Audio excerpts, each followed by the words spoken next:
Welcome to bird media. నేను మీ పవన్ కృష్ణమూర్తి. పేదల ఇళ్ల పేరుతో కోట్ల రూపాయలు మాయమయ్యాయి అన్నటువంటి ఆరోపణలు ఇప్పుడు రాజకీయ తుఫాన్ని రేపుతాయి. వైఎస్ఆర్ కాంగ్రెస్ పార్టీ హయాంలో జగనన్న కాలనీల పేరుతో చేపట్టిన ఇళ్ల నిర్మాణాల్లో భారీ అవకతవకలు జరిగాయన్న ఆరోపణల మీద మాజీ ఎమ్మెల్యే తోపుదుర్తి ప్రకాష్ రెడ్డి, ఆయన సోదరుడు చంద్రశేఖర్ రెడ్డికి చెందిన రాక్రీట్ సంస్థపై ఉచ్చు బిగుస్తోంది. పులివెందుల నుంచి మొదలైన ఈ కథ ఇప్పుడు అనంతపురం, కడప జిల్లాల దాకా విస్తరించింది. 45,000 ఇళ్ళు. ఎంత డబ్బు? అధికారిక అంచనాల ప్రకారం అనంతపురం, కడప జిల్లాలో సుమారు 45,000కు పైగా ఇళ్ల నిర్మాణ కాంట్రాక్టులు రాక్రీట్ సంస్థకు దక్కాయి.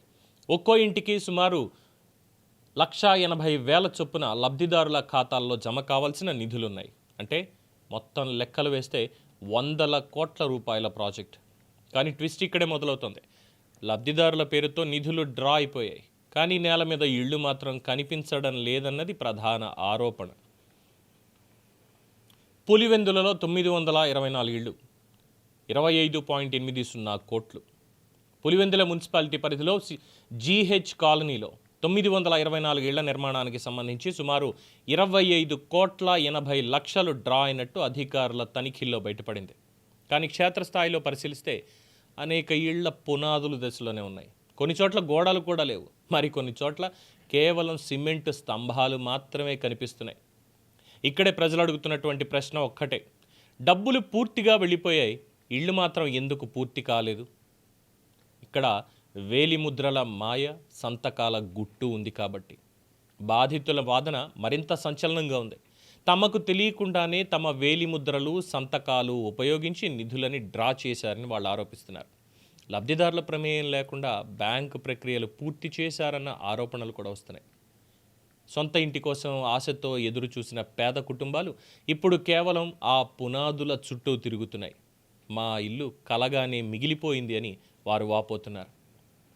గత ప్రభుత్వ పెద్దల అండదండలతోనే రాక్రీట్ సంస్థకు భారీ కాంట్రాక్టులు దక్కాయని రాజకీయ వర్గాలు ఆరోపిస్తున్నాయి.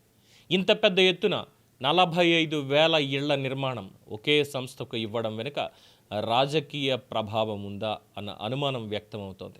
కాంట్రాక్టులు ఇచ్చే సమయంలో నాణ్యతా ప్రమాణాలు ఎలా పరిశీలించారు, నిధుల విడుదలలో ఎలాంటి మానిటరింగ్ జరిగింది అన్న ప్రశ్నలు ఇప్పుడు బయటకు వస్తున్నాయి. ఇటీవల హౌసింగ్ అధికారులు, పోలీసులు పులివెందులలో పర్యటించి క్షేత్రస్థాయిలో పరిశీలించారు. ప్రాథమికంగా భారీ అవకతవకలు జరిగినట్లు గుర్తించారు. ఈ క్రమంలో రాక్రీట్ సంస్థపై క్రిమినల్ కేసులు నమోదు చేశారు. నిధుల మళ్లింపులో సహకరించిన అప్పటి అధికారుల పాత్రపైన విచారణ కొనసాగుతోంది.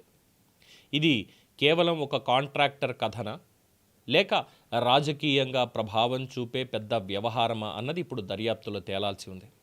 అయితే ప్రజల్లో వినిపిస్తున్న అతిపెద్ద ప్రశ్న: తోపుదుర్తి అవినీతి కోట్లలోనే ఉంది, మరి చర్యలు ఎక్కడ? కేసులు నమోదు చేయడం మొదటి అడుగు మాత్రమే. అసలు పరీక్ష ఇప్పుడు మొదలవుతోంది. దర్యాప్తు ఎంత లోతుగా వెళుతుంది? ఎవరెవరిని ప్రశ్నిస్తారు? ఎవరిని అరెస్ట్ చేస్తారు? నిధులు తిరిగి రాబడతారా? బాధ్యులపై అరెస్టులు ఉంటాయా లేదా? పేదల ఇళ్ల పేరుతో వచ్చిన నిధులు మాయమైతే అది కేవలం ఆర్థిక నష్టం కాదు, అది నమ్మకానికి ద్రోహం, ప్రభుత్వం మీద పెట్టుకున్న విశ్వాసానికి దెబ్బ. ప్రస్తుతం అందుతున్నటువంటి సమాచారం ప్రకారం తోపుదుర్తి సోదరుల పాత్రపై లోతైన దర్యాప్తు కొనసాగుతోంది. అవసరమైతే వారి అరెస్టులు కూడా జరిగే అవకాశాలున్నాయని తెలుస్తున్నటువంటి సమాచారం. ఈ కేసు కేవలం పులివెందులకి మాత్రమే పరిమితం అవుతుందా, లేక మరిన్ని జిల్లాలకు కూడా విస్తరిస్తుందా అన్నది కూడా చూడాలి.